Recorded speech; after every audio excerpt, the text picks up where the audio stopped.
Muito obrigada, Beatriz Covassi.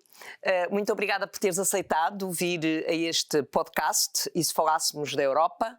És italiana, falas português, és deputada europeia e tens um percurso, foste chefe da representação da Comissão Europeia em Roma, eu fui em Lisboa e também, depois disso, trabalhaste na delegação, na Embaixada da União Europeia no Reino Unido, no pós-Brexit.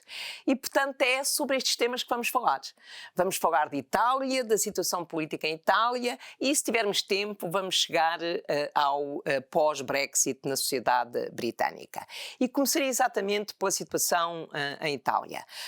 Tu estiveste na representação da Comissão Europeia, promoveste o debate sobre a Europa durante alguns anos e hoje temos em Itália um governo de extrema-direita, um governo populista.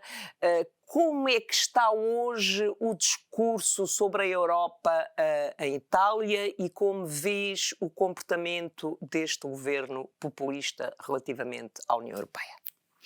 Muito obrigado, Margarida, por este convite sobre temas que nos vê juntas também no entregue na paixão também pela União Europeia. Eu, sinceramente, fico muito preocupada com a situação atual na Itália. Parece a muitos colegas também aqui que seja uma situação normalizada, que no final o governo não esteja tomando decisões de ruptura, como é óbvio, com a Europa, mas de realidade este, como dissesse, justamente um governo de extrema-direita, não de centro-direita, de extrema-direita, e que utiliza temas muito populistas, mesmo frente à União Europeia e o que acontece aqui em Bruxelas. Já desde o início, por exemplo, o governo foi falar logo de novo de uma polêmica sobre o MES, o Fundo Salva-Estados, digamos, que não quis ratificar, não quis, digamos, sustentar como projeto, e este também faz lembrar de polêmicas já do passado italianas. E começou de novo toda a retórica da Europa nos deixa sozinhos quando fala-se de migrantes. Então, aí também são temas que já ouvimos. Já foi no passado o discurso do Berlusconi. E depois de Salvini, sobretudo, Salvini. a partir do governo de 2018, que foi um governo sovranista de ruptura, o primeiro governo declaradamente anti-europeísta. Eu acho que nesta primeira fase o governo atual está interessado a manter um status quo, uma paz, digamos, institucional frente da Europa e frente também do atlantismo, mas pouco a pouco vemos nos feitos, como no decreto migrantes, na nova legislação para os migrantes, que obriga as organizações, NGOs, As organizações não governamentais a ir praticamente aonde o governo decide, que não é o porto mais perto, mas por vezes muito longe, e também a dar seguro somente uma vez, não podem assistir mais que um barco, por exemplo. Então é toda uma série de medidas que o governo está começando a tomar, que vão na direção contrária ao que tentamos construir até agora. Tu és deputada socialista, seguramente olhas com preocupação para a evolução da situação política, da situação económica em Itália e, no caso das medidas, portanto, da evolução da situação económica, da execução do Plano Nacional de Recuperação e Resiliência, aquilo que nós vemos do governo italiano é que dá a ideia, como disseste, que não quer levantar problemas, mas a minha questão é, quando começar a haver problemas a nível nacional, ou seja, quando começar a haver rupturas, dificuldades, indicadores económicos menos apropriados, digamos, no emprego, no desemprego, onde é que Meloni se vai colocar? Vai assumir que são responsabilidades das políticas nacionais ou vai procurar transferir responsabilidades para o nível europeu? com certeza que não vai assumir e com certeza que é a Europa que está a nos pedir, é a culpa da Europa, isto é Bruxelas que obriga, que está a impor normas que não são democráticas e toda esta retórica vai ser mais forte com o passar do tempo e com as dificuldades que o governo pode encontrar. Também isto é um pouco o paradoxo de todos os nacionalistas, todos os soberanistas de hoje. Tens uma internacional soberanista muito forte, do ponto de vista ideológico. Eu penso Portugal porque, como sabes, um dos slogans que ele tinha na campanha eleitoral era Deus, Pátria, Família. Sim, Isto sim. é, Nós conhecemos bem em Portugal. No a antigo pessoa regime. lembra-se bem, Sim. penso, deste slogan, não? Então eles têm referimentos ideológicos muito idênticos a ditaduras que já vimos, ou soberanismos atuais, como no Brasil, em outros sítios, mas pois no final o paradoxo dos soberanistas é que quando precisam de ajuda de outros países soberanistas, como é claro, não podem obter esta ajuda porque cada um é mais soberanista na sua casa. Por definição, não é? Então, aí começam as dificuldades.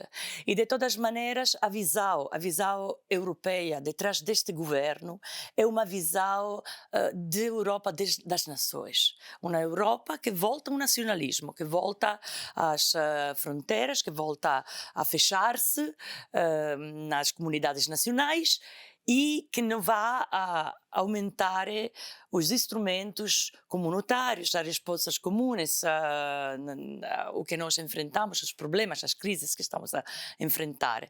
Então, para mim, pessoalmente, não somente como deputada progressista, mas também como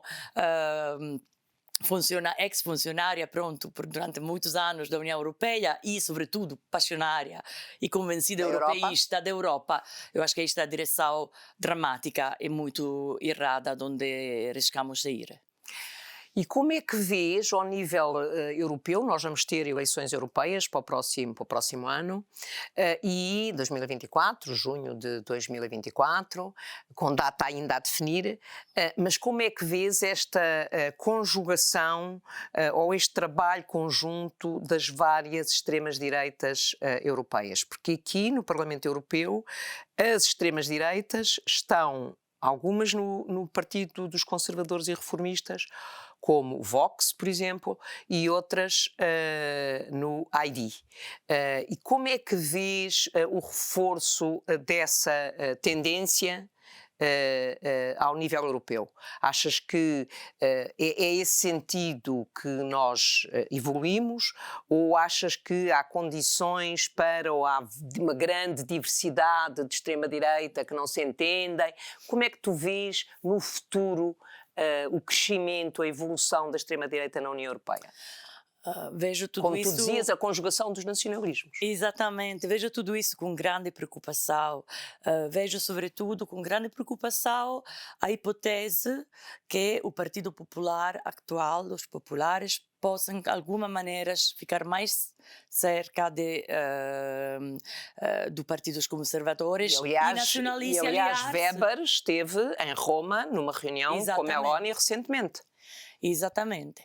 E este é ou pode ser um movimento, um trend político a observar muito de perto, porque efetivamente confunde os planos. Uma coisa é ser conservadores e progressistas europeístas.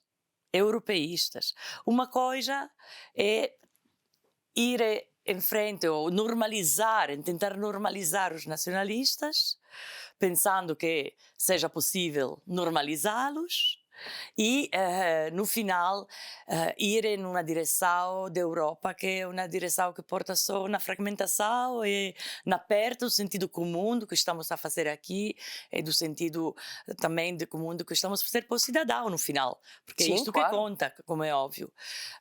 Então, vejo isso com muita preocupação e, para mim, a única possibilidade de enfrentarmos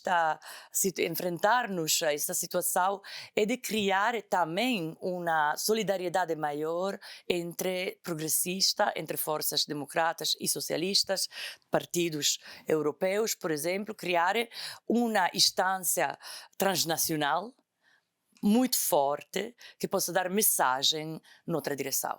Mas tu disseste uma coisa muito interessante e de facto é isso, nós estamos aqui para tomar decisões que implicam na vida dos cidadãos e para melhorar a qualidade de vida dos cidadãos e os direitos sociais, o emprego, pôr a inovação ao serviço dos cidadãos, a investigação, da saúde, pôr as economias a crescer no sentido de haver mais e melhores empregos.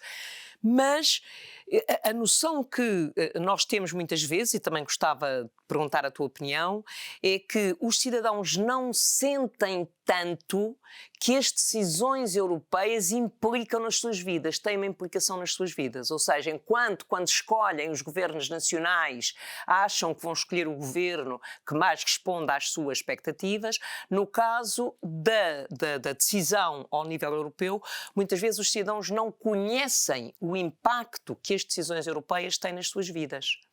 É incrível a dizer, mas a Europa ainda fica muito pouco conhecida, de verdade. Não está ensinada na escola, por vezes nem na universidade. Então, no final, poucas pessoas conhecem e se dão conta de como é que funciona e também do papel que podem ter em impactar as decisões que nós tomamos aqui, como eleitas para os cidadãos. E então um grande esforço de educação, de informação e também nos jornais sabemos que só as más notícias que aparecem. Essas as nacionais e as europeias.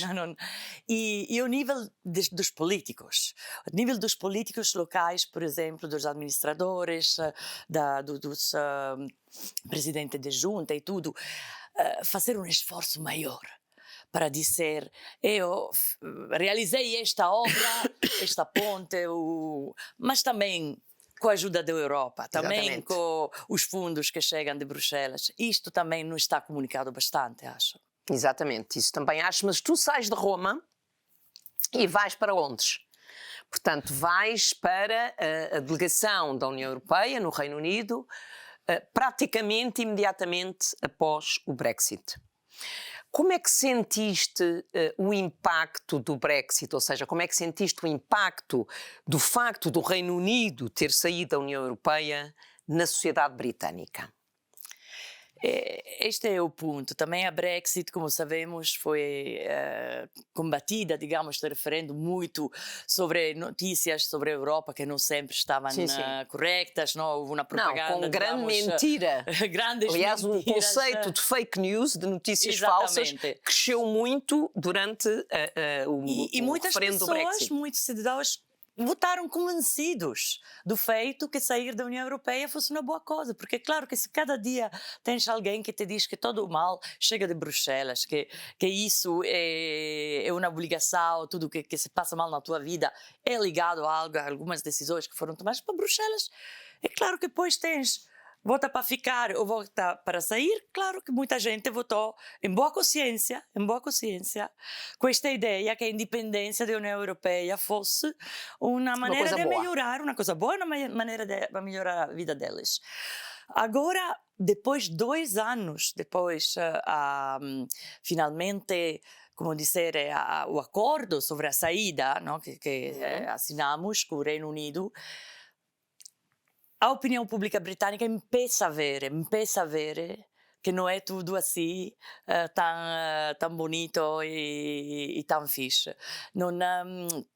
Agora, há dificuldades económicas, o feito de não fazer parte mais do mercado interno, que é um grandíssimo... Não, e por exemplo, estarem fora do programa Erasmus, estarem fora do programa de investigação, do Horizonte Europa. Estar fora agora também do Copérnicos, de alguns programas importantes também no espaço. O programa do espaço, exatamente. Isso começa a dar sinais também na opinião pública britânica que não está tão a favor da Brexit como estava antes. Vamos ver o que isso vai dar. É claro que depois é também a altura de começar a construir o futuro com o Reino Unido, começar a pensar um futuro como amigos, como aliados, mas esta parábola da Brexit, eu acho que esta história da Brexit, acho que é algo que tem de ser também transmitido nos nossos países, porque a gente possa ver que efetivamente há um valor acrescentado europeu. Valor acrescentado europeu muito importante. Exatamente. E que nós damos para garantizado. Damos como se bebe água, adquirido, como se respira o aire, nós damos por garantizados muitas coisas. E só quando perdemos, por vezes, realizamos quanto eram importantes. Exatamente, mas por exemplo, no caso do programa Erasmus, ou seja, da cooperação entre os alunos, os estudantes, poderem fazer um período da sua formação noutro país, ou do programa Horizonte, que conheces bem, o programa de investigação, as universidades, na altura da negociação do acordo, as universidades, os centros de investigação, tiveram um papel muito importante e muito ativo no sentido de o Reino Unido aceitar continuar a participar no Erasmus e no Horizonte Europa. Mas houve aqui uma atitude muito radical da parte do Reino Unido no sentido de sair mesmo destes programas. Mas hoje é claramente uma dimensão que continua a sentir-se como fundamental na cooperação que tu referias, na necessidade de termos aqui parceiros que têm valores semelhantes, claro, etc. E, portanto, aí continua a haver esta ambição de voltar a participar em programas europeus. Há um vazio que criou-se. O que acho é muito lamentável. Mas esse vazio também se sente do lado das instituições, diria, continentais. Sim. Claro, o facto de não terem o seu parceiro britânico. Dois, como é óbvio. E aí, claro que depois, em alguns programas, pode haver uma evolução futura, não é para sempre. Aonde eu fico mal, triste, por exemplo, o programa Erasmus, estava-se a mencionar, a Margarida, ou seja, aí os estudantes, os jovens, que em grande parte votaram para ficar na União Europeia e que estão a subir estas consequências que não tinham querido, não sentem-se europeus, querem participar, querem viajar como antes, fazer as mesmas coisas. Acho que aí temos uma responsabilidade comum para encontrar maneiras de implicar sempre a juventude europeia, incluída os britânicos, no que estamos a fazer. E é uma forma até de voltar a ver o futuro de uma relação mais próxima com a União Europeia, Estado-membro, ou entre o Reino Unido e a União Europeia, novo Estado-membro ou não Estado-membro, como tu dizias, é claramente um parceiro que defende os mesmos valores e um parceiro estratégico também da União Europeia. E como é que viste o acordo sobre a Irlanda? O acordo sobre a Irlanda foi um acordo muito difícil de negociar, é um acordo sensível do ponto de vista da União Europeia, porque passa a haver ali, na ilha Irlanda, uma fronteira externa da União Europeia, mas é, ao mesmo tempo, um ponto muito conflitual, porque todos nós conhecemos a situação de conflito que a Irlanda viveu durante muitos anos, e o acordo da Irlanda do Norte, o acordo de Sexta-feira Santa, foi um acordo decisivo. E a União Europeia teve sempre a preocupação de, neste acordo pós-Brexit, manter essa paz, manter o acordo de paz e não tocar minimamente o acordo de Sexta-feira Santa. Como é que viste a reação dos britânicos a este acordo?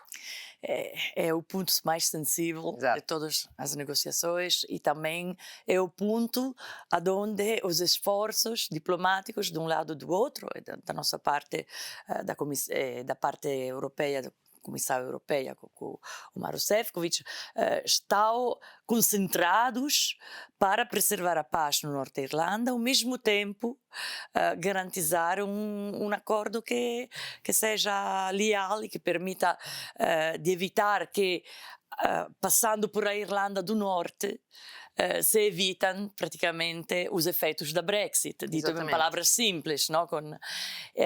O que se vê mais depois de todo este tempo que foi negociado, todos os esforços diplomáticos e tudo, eu acho que aí é uma questão forte de vontade política e de ideologia também, de não ser rijos da parte